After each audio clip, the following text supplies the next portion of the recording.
ഞാൻ പ്രേംകുമാറിലേക്ക് വരികയാണ്. താങ്കളിലേക്ക് വരുമ്പോൾ എനിക്ക് പറയാനുള്ളത് ഇത്തരം വിശദാംശങ്ങളല്ല. നമ്മളിപ്പോൾ അത് ചർച്ച ചെയ്യാനെടുക്കുന്നത് ഇങ്ങനെ ഒരു പരിപാടി തുടരാതിരിക്കാൻ ഒരു ഗവൺമെൻറ്റിന് എല്ലാ അധികാരവും ഉണ്ട്. അവർക്ക് കിട്ടിയ മാൻഡേറ്റ് പോലും അതിനാണെന്ന് വേണമെങ്കിൽ അവർക്ക് വാദിക്കാം. പക്ഷേ അതെന്ത് കാരണങ്ങൾ കൊണ്ട് എന്ന് സാമൂഹ്യമായി ജനങ്ങളെ ബോധ്യപ്പെടുത്തേണ്ട കുറച്ച് സാമൂഹ്യമായ കാരണങ്ങൾ അതിന് പറയേണ്ടതുണ്ട്. അതിനു പകരം ഇത്തരം വാദങ്ങളാണ് ഉന്നയിക്കുന്നത്. ഇത് തെരഞ്ഞെടുപ്പിന് തൊട്ടുമുമ്പ് എന്നാണ് പറയുന്നത്. പക്ഷേ അതിനും മാസങ്ങൾക്ക് മുമ്പ് ആ നടപടി ആരംഭിച്ചിരുന്നു. നടപ്പാക്കിയ സമയമാണ് ഈ പറയുന്നത് ഫെബ്രുവരി എന്ന് അങ്ങനെ പറയുന്നത്. ഇത് സത്യത്തിൽ രാഷ്ട്രീയ ചരിത്രം തന്നെ നിരാകരിച്ചുകൊണ്ടുള്ളൊരു പ്രസ്താവനയായിട്ട് മാറുന്നുണ്ട്. ഇത്തരത്തിലൊക്കെ പ്രഖ്യാപനങ്ങൾ വരാറുണ്ട്. അത് അടുത്ത സർക്കാരുകൾ ഏറ്റെടുക്കാറുണ്ട്. ഇത് ഒരു നുണയിലൂടെ ഇപ്പോൾ നമ്മൾ പറയുന്നത് ഒരു ഫാക്ച്വൽ എറർ തന്നെയാണ്. കാരണം സമിതി ഉണ്ടായിരുന്നില്ല, ഒരു തെരഞ്ഞെടുപ്പും നടന്നില്ല, CPIMൻ്റെ ഓഫീസിൽ നിന്ന് കിട്ടിയ പട്ടിക അംഗീകരിക്കുകയായിരുന്നു എന്നത് മലപ്പുറത്തെ അനുഭവമെങ്കിലും അതിനെതിരായിട്ട് നിൽക്കുന്നുണ്ട്. ഇത്തരത്തിൽ അവാസ്തവ പ്രസ്താവന ഏതെങ്കിലും ഒരു അംഗം ഏതെങ്കിലും ഒരു പ്രസംഗവേദിയിൽ ഒരു രാഷ്ട്രീയ കക്ഷിയുടെ പറഞ്ഞതല്ല. കേരളത്തിൻ്റെ മുഖ്യമന്ത്രി കേരളത്തിൻ്റെ ഏറ്റവും ആധികാരികമായ ഒരു വേദിയിൽ മിനിറ്റ്സ് ചെയ്യുന്ന സ്ഥലത്ത് ആണ് ഇങ്ങനെ പറഞ്ഞത്. മുഖ്യമന്ത്രിയുടെ പ്രസംഗങ്ങൾ ഇങ്ങനെ പലതരത്തിൽ പലപ്പോഴായി ചോദ്യം ചെയ്യപ്പെടുന്നുണ്ട്. അദ്ദേഹത്തിൻ്റെ പ്രകടനം വിലയിരുത്തപ്പെടുന്നുണ്ട്. അതിനുള്ള സമയം ആയില്ല എന്നൊരു വാദമുണ്ട്.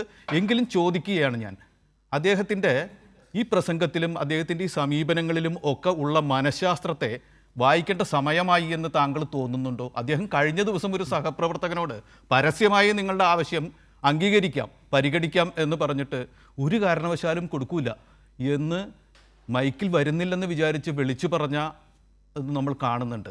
അദ്ദേഹത്തിൻ്റെ മാനസികാവസ്ഥ, അദ്ദേഹത്തിൻ്റെ മനഃശാസ്ത്രം അത് ചർച്ച ചെയ്യേണ്ട നിലയിലേക്ക് എത്തിയിട്ടുണ്ടോ? അല്ല, അത് ആ സമയത്തിലുള്ളൊരു വാദമാണ് എന്ന് താങ്കൾ കരുതുന്നുണ്ടോ? പ്രേംകുമാർ, താങ്കളിലേക്ക്. പ്രിയപ്പെട്ട NPC, VD സതീശന്റെ മനഃശാസ്ത്രവും മാനസിക ശേഷിയെ പറ്റിയും ചർച്ച ചെയ്യേണ്ടതുണ്ടോ എന്ന് നിങ്ങളെപ്പോലുള്ള പത്രപ്രവർത്തകരും ഇടതുപക്ഷക്കാരൊക്കെ ആലോചിച്ചു തുടങ്ങുന്നു എന്നുള്ളിടത്താണ് അയാളുടെ വിജയം. അദ്ദേഹത്തിന് ഈ കമ്മ്യൂണിക്കേഷൻ്റെ അകത്തുള്ള സ്ട്രാറ്റജിക് കമ്മ്യൂണിക്കേഷൻ്റെ അകത്തുള്ള അതിബുദ്ധിയാണ് നമ്മൾ കാണുന്നത്. അതിബുദ്ധിയാണ് കാണുന്നത്. കഥാവശേഷം എന്ന് പറഞ്ഞ TV ചന്ദ്രന്റെ ഒരു സിനിമയുണ്ട്. നന്ദിതാ ദാസാണ് അതിൽ നായികയായിട്ട് അഭിനയിച്ചിരുന്നത്. അപ്പം അവര് ഒരു ഇന്റർവ്യൂവിന് വേണ്ടിയിട്ട് ടൗണിലേക്ക് പോയ ഫ്ലാഷ് ബാക്ക് ഇങ്ങനെ പറയുമ്പം നമ്മളോട് പറയുന്നത്, ഞങ്ങൾ ചെന്ന് ഒരു ലോഡ്ജിൽ 2 മുറികളിലായിട്ട് താമസിച്ചു എന്നാ പറയുന്നത്, ഓഡിയോയിൽ കേൾക്കുന്നത്. പക്ഷേ സ്ക്രീനിൽ വിഷ്വലിൽ നമ്മൾ കാണുന്നത് അവർ രണ്ടുപേരും ഒരു മുറിയിൽ താമസിച്ച് കെട്ടിപ്പിടിക്കുന്നതൊക്കെയാണ്. സിനിമ കാണുന്ന ആളുകൾ ഇതിൽ ഏതാണ് വിശ്വസിക്കുക? കാണുന്നതാണോ ആ സമയത്ത് കേൾക്കുന്നതാണോ? VD സതീശന്റെ കേസിൽ ഞാൻ മനസ്സിലാക്കുന്നത് നമ്മളുടെ സാമ്പ്രദായികമായിട്ടുള്ള വിമർശനങ്ങളോ സാമ്പ്രദായികമായിട്ടുള്ള റീഡിങ്സിനേക്കാളൊക്കെയോ എത്രയോ അപ്പുറത്താണ്. അതായത് കുട്ടനാട്ടിൽ വള്ളംകളിയുടെ മൂലം എന്താ പറയുക, വള്ളംകളിയുടെ ദിവസം അവധി വേണമെന്ന് ഒരു മെമ്പർ ആവശ്യപ്പെടുന്നു. സാധാരണഗതിയിൽ ചമ്പക്കുളം വള്ളംകളിയുടെ അവധി വേണമെന്ന് പറയുന്നു. സാധാരണഗതിയിൽ പിണറായി വിജയനാണെങ്കിൽ അവധി കൊടുക്കുമെങ്കിൽ അവധി കൊടുക്കും എന്ന് പറയും, അവധി കൊടുക്കില്ലെങ്കിൽ അവധി തരാൻ പറ്റില്ല എന്ന് പറയും. വളരെ എന്താ പറയുക സോഫ്റ്റ് സ്പോക്കൺ ആയിട്ടുള്ള മുഖ്യമന്ത്രിമാർ, ഉമ്മൻചാണ്ടിയൊക്കെ ആണെങ്കിൽ അവധി കൊടുക്കാൻ പറ്റില്ല എങ്കിൽ പോലും, അങ്ങനെയാണെങ്കിൽ പോലും അന്വേഷിച്ച് വേണ്ടതുപോലെ ചെയ്യാമെന്ന് പറയും. പക്ഷെ VD സതീശൻ ഇതിന് അപ്പുറത്താണ്. അന്വേഷിച്ച് വേണ്ടതുപോലെ ചെയ്യാമെന്ന് എഴുതിയ മറുപടി വായിക്കുകയും അവിടെ ഇരിക്കുന്ന സമയത്ത് ഒരു കാരണവശാലും കൊടുക്കൂല എന്ന് പറയുകയും ചെയ്യും. അത് നാഷണൽ മീഡിയ വരെ, ഹിന്ദു വരെ വാർത്തയാക്കിയത്, മുഴുവൻ നാഷണൽ മീഡിയയും വാർത്തയാക്കി. അടുത്ത് നമ്മൾ കാണുന്നത് എന്താണ്? PK കുഞ്ഞാലിക്കുട്ടി കള്ളസാക്ഷി പറയുന്നതാണ്. അതായത് അതിന്റെ മുന്നേ പറഞ്ഞ ഒരു കാര്യത്തിന്റെ ബാക്കിയായിട്ടാണ് പറഞ്ഞത്. എന്റെ ഓർമ്മ എന്ന് പറയുന്നു. പത്രക്കാർ ചോദിക്കുന്നു, അപ്പൊ മുന്നേ പറഞ്ഞത് എന്തായിരുന്നു? അതെനിക്ക് ഓർമ്മയില്ല എന്ന് പറയുന്നു. ഇങ്ങനെയാണ് ഭരണകക്ഷിയും മുഖ്യമന്ത്രിയും ലീഗിന്റെ ഏറ്റവും പ്രധാനപ്പെട്ട നേതാവും ഒക്കെ കാര്യങ്ങളെ കൊണ്ടുപോയിക്കൊണ്ടിരിക്കുന്നത്. KM ഷാജി കഴിഞ്ഞ ചോദിച്ചു കിട്ടില്ല, ലോഗോ വെച്ചാൽ എന്താ കുഴപ്പം? ഒരു വീടിന്റെ മുകളിൽ ലോഗോ വെച്ചാൽ എന്താ കുഴപ്പം? പെട്ടെന്ന് നമുക്ക് തോന്നും ലോഗോ വെച്ചാൽ എന്താ കുഴപ്പം എന്നുള്ളത്. ഇതിനെ നുണ പറയുന്നു, കള്ളം പറയുന്നു, ഗീബൽസിയൻ തന്ത്രം എന്നുള്ള രീതിയിലാണ് ഇടതുപക്ഷവും CPM ഒക്കെ വിമർശിക്കുന്നത്. അത് വേറൊരു അബദ്ധമാണ്. ഇത് നുണയല്ല, ഇത് ഗീബൽസിയൻ ട്രിക്കും അല്ല, ഇത് അതിനേക്കാൾ വളരെ അഡ്വാൻസ്ഡ് ആയ ട്രിക്കാണ്. സ്ട്രാറ്റജിക് ആംബിഗ്വിറ്റി എന്ന് പറയുന്ന പരിപാടിയാണിത്. അതായത് പെട്ടെന്ന് സഭയിൽ വെച്ച് VD സതീശൻ ഇങ്ങനെ ഒരു കാര്യം പറഞ്ഞാൽ ലക്ഷക്കണക്കിന് സ്ത്രീകൾക്ക് പെൻഷൻ കൊടുക്കാൻ, സാമൂഹ്യ സുരക്ഷാ പെൻഷൻ കൊടുക്കാൻ തീരുമാനിച്ചിട്ടുണ്ട്. എല്ലാവരും CPMന്റെ ഓഫീസിൽ നിന്ന് കൊടുത്ത ലിസ്റ്റിലുള്ളവരാണ് എന്ന് പറഞ്ഞാൽ വിശ്വസിക്കുന്നവരാണ് കേരളത്തിലുള്ള വലിയൊരു ഭൂരിപക്ഷം ആളുകളും വാട്സപ്പ് യൂണിവേഴ്സിറ്റികളിലൂടെ എത്തുന്നത്. ഈ വിശ്വാസം ഉണ്ടാക്കുന്നതിൽ, അതാണ് അതിന്റെ വേറൊരു വലിയ രസം, ഈ വിശ്വാസം ഉണ്ടാക്കുന്നതിൽ സഹായിച്ച ആളുകൾ, ആ ആളുകളുടെ എല്ലാവരുടെയും ക്രെഡൻഷ്യൽസ് ഏറ്റവും കൂടുതൽ നിൽക്കുന്നത് ഇടതുപക്ഷത്തിന്റെ ചുമലിലാണെന്നുള്ളതാണ്.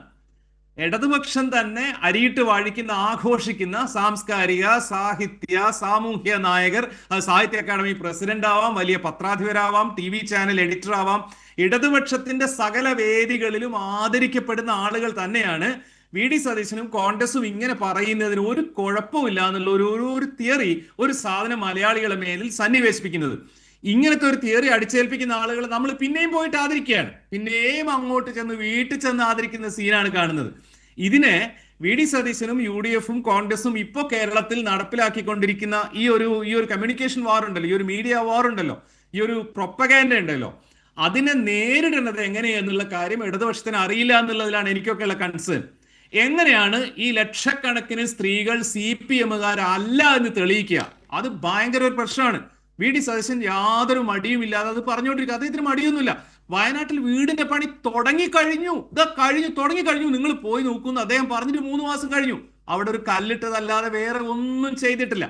നമ്മൾ കേട്ടതാണ് ആശാ സമരവേദിയിൽ ചെന്നിട്ട് പ്രതിപക്ഷ നേതാവായിരുന്ന VD സതീശൻ പറഞ്ഞത്, UDF അധികാരത്തിൽ വന്നാൽ ക്യാബിനറ്റിന്റെ ആദ്യ ക്യാബിനറ്റിൽ 21,000 രൂപയാക്കും എന്നുള്ളത്. 21,000 രൂപയാക്കുക എന്നുള്ളത് പോസിബിൾ ആണെന്ന് ഞാൻ വിചാരിക്കുന്നില്ല. പക്ഷേ ഇദ്ദേഹം പിന്നെ പറയുന്നത് വാക്കാണ് പ്രധാനം, വാക്കാണ് പ്രധാനം എന്നാണ് VD സതീശൻ പറയുന്നത്, പ്രവൃത്തി അല്ല എന്നാണ് പറയുന്നത്.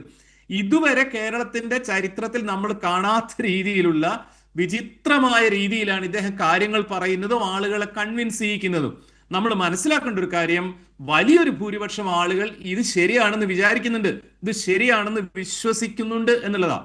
ഓപ്പോസിഷനിലായിരുന്ന സമയത്ത്, പ്രതിപക്ഷത്തായിരുന്ന സമയത്ത് പറഞ്ഞ കാര്യങ്ങൾ ഭരണപക്ഷത്താവുമ്പോൾ തുടരേണ്ടതില്ല എന്നുള്ളൊരു തിയറിയും ഉണ്ടാക്കിയിട്ടുണ്ട്. അത് ഞങ്ങൾ പ്രതിപക്ഷത്തായിരുന്നപ്പോൾ പറഞ്ഞതല്ലേ. KM ഷാജി വളരെ കൂളായിട്ട് പറയുന്നു, സണ്ണി ജോസഫ് വളരെ കൂളായിട്ട് പറയുന്നു, VD സതീശനും വളരെ കൂളായിട്ട് പറയുന്നു, നമ്മൾ എന്താ പറയാ വലിയ ആസ്ഥാന ചർച്ചാ വിശാരദന്മാരും പറയുന്നു. പ്രതിപക്ഷത്താവുമ്പോൾ അങ്ങനെയൊക്കെ പറയും, അത് ഭരണപക്ഷത്താവുമ്പം ചെയ്യേണ്ട കാര്യമൊന്നുമില്ല, അത് വേറെയാണ്, ഗവൺമെന്റ് എന്ന് പറഞ്ഞ ഒരു കണ്ടിന്യൂറ്റി ആണെന്ന് പറയും. എന്നാലോ സിൽവർ ലൈന് വേണ്ടി ഇവിടെ ഭയങ്കരമായ ശ്രമങ്ങൾ നടക്കുന്ന സമയത്ത് വന്ദേ ഭാരത് ഉണ്ടല്ലോ, സിൽവർ ലൈൻ വേണ്ടതില്ല എന്ന് പറഞ്ഞ ആളായിരുന്നു VD സതീശൻ. അത് പറഞ്ഞതുകൊണ്ടായിരിക്കണം അധികാരത്തിൽ വന്ന ആദ്യ ക്യാബിനറ്റിൽ തന്നെ സിൽവർ ലൈൻ, കേരളയിൽ സിൽവർ ലൈൻ പ്രോജക്ട് ക്യാൻസൽ ചെയ്തു. നമുക്ക് മനസ്സിലാവാവേ ആദ്യം പറഞ്ഞതും പിന്നെ ഉള്ളതാന്നുള്ളത്. പക്ഷെ അടുത്ത ആഴ്ച അതേപോലെ സെമി ഹൈ സ്പീഡ് റെയിലിനെ പറ്റി പഠിക്കാൻ വേണ്ടിയിട്ട് കമ്മിറ്റിനെ വെച്ചിരിക്കുന്നു. ഗൂഗിൾ മാപ്പ് വെച്ചിട്ട്, ഗൂഗിൾ എർത്ത് വെച്ചിട്ട് ഈ ശ്രീധരൻ 2 ആഴ്ച കൊണ്ട് തട്ടിക്കൂട്ടി ഉണ്ടാക്കിയ DPR-നെ പറ്റി പഠിക്കാൻ ഏൽപ്പിച്ച കമ്മിറ്റി ഇതാ 100 ചില്ലാനം ചോദ്യങ്ങൾ ഈ ശ്രീധരനോട് ചോദിച്ചിരിക്കുന്നു. ഒരു ഡീറ്റെയിലും ഇല്ലാത്തൊരു സാധനമാണ്. ഇങ്ങനെ കോൺട്രാഡിക്റ്റ് ആയിട്ട് കാര്യങ്ങൾ ചെയ്തുകൊണ്ടിരിക്കുകയാണ്. അങ്ങനെ ചെയ്യുന്നതിൽ ഇവർക്ക് പ്രത്യേകമായ ഒരു സ്വാതന്ത്ര്യവും സ്പേസും കേരളത്തിലെ സമൂഹം, കേരളത്തിലെ മാധ്യമങ്ങളും ആളുകളും എല്ലാം കൂടി ചേർന്ന് അനുവദിച്ച് കൊടുത്തിട്ടുണ്ടെന്നുള്ളതാണ്. നോക്കൂ, നിങ്ങൾ തൊട്ടു മുമ്പത്തെ ലിക്കർ പോളിസി, ബക്കാഡി ബ്രീസറുമായി ബന്ധപ്പെട്ട് ഇപ്പൊ കോൺഗ്രസ്സുകാർ പറഞ്ഞുകൊണ്ടിരിക്കുന്നത് എന്താണ്? വീര്യം കുറഞ്ഞ മദ്യം പ്രോത്സാഹിപ്പിക്കുന്നത് നല്ലതാണോ അല്ലയോ എന്നുള്ള അല്ലല്ലോ പ്രശ്നം. സർക്കാരിന് ഇങ്ങനെ ഒരു നയപരമായ ഒരു ചേഞ്ച് വരുത്താൻ, ലിക്കർ പോളിസിയിൽ ചേഞ്ച് വരുത്താനുള്ള എല്ലാ അധികാര അവകാശമുണ്ട്. പക്ഷെ അതിനൊരു പ്രൊസീജിയർ ഉണ്ട്. അത് UDF-ൽ ചർച്ച ചെയ്യുക, സർക്കാരിൽ ചർച്ച ചെയ്യുക, മന്ത്രിസഭയിൽ ചർച്ച ചെയ്യുക, എന്നിട്ട് കൊണ്ടുവരിക എന്നുള്ളതാണ്. ഇത് അതല്ല ചെയ്തത്. മുഖ്യമന്ത്രി രഹസ്യമായിട്ട് ഇത് ചെയ്തു എന്നുള്ളിടത്താണ് നമ്മൾ അഴിമതി മണക്കുന്നു എന്ന് പറയുന്നത്. പക്ഷെ ഇപ്പൊ അതിനെ കോൺട്രാഡിക്ട് ചെയ്യുന്നത് എങ്ങനെയാണ്? വീര്യം കുറഞ്ഞ മദ്യം, ആൽക്കഹോളും കുറഞ്ഞ മദ്യം കഴിക്കുന്നത് നല്ലതല്ലേ എന്നുള്ള മട്ടിലാണ്. 1 ലക്ഷം രൂപയും 1.5 ലക്ഷം രൂപയും ശമ്പളം വാങ്ങുന്ന സ്ത്രീകൾക്ക് KSRTC-യിൽ ടിക്കറ്റ് കൊടുക്കേണ്ടതില്ല. പക്ഷേ അതിദരിദ്ര വിഭാഗത്തിൽപ്പെട്ട പുരുഷന്മാർ ടിക്കറ്റ് കൊടുക്കണം. അതെന്തോ ആവട്ടെ. പക്ഷെ ഉമ്മൻചാണ്ടി പെൻഷന്റെ കാര്യം പറയുമ്പോൾ മുഖ്യമന്ത്രി എന്താ പറയുന്നതെന്ന് അറിയോ?